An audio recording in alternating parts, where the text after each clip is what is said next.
Special mention ni Bunso Migs Malino ang babaeng ito, sino siya ating kilalanin.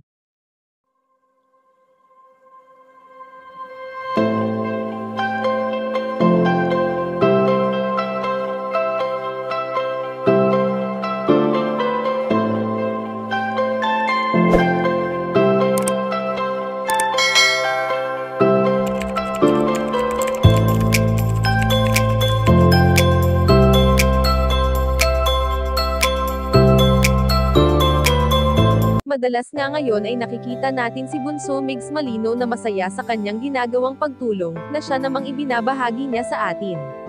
Sa pagiging aktibo ng binata sa kanyang mga social media accounts, ay marami ang natutuwa sa palaging pag-update nito sa mga netizens sa kung ano man ang kanyang ginagawa. Sa kabila ng hirap at sakit na kanyang nararamdaman magpasa hanggang ngayon sa tuwing naaalala niya ang masasayang araw na kanilang pinagsaluhan noon ng katambal na si Cutie Mahal.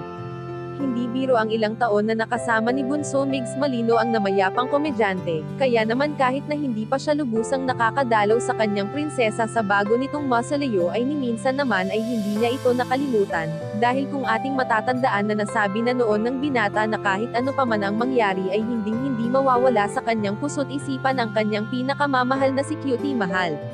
Sa ginagawa nga ngayong pagtulong ni Bunso Migs Malino ay labis na blessings ang dumarating sa kanya, kaya naman sa tuwing tumatanggap ito ng parangal ay labis ang pagpapasalamat nito, at ayon sa aming impormasyon na nakalap na naging special mention ng binata ang kanyang dating katambal, na alam naman natin na kung nasaan man ito ngayon ay masaya na ito sa tagumpay ni Bunso Migs Malino. Kayo mga kachika, anong masasabi nyo dito? Please leave the comment and don't forget to subscribe.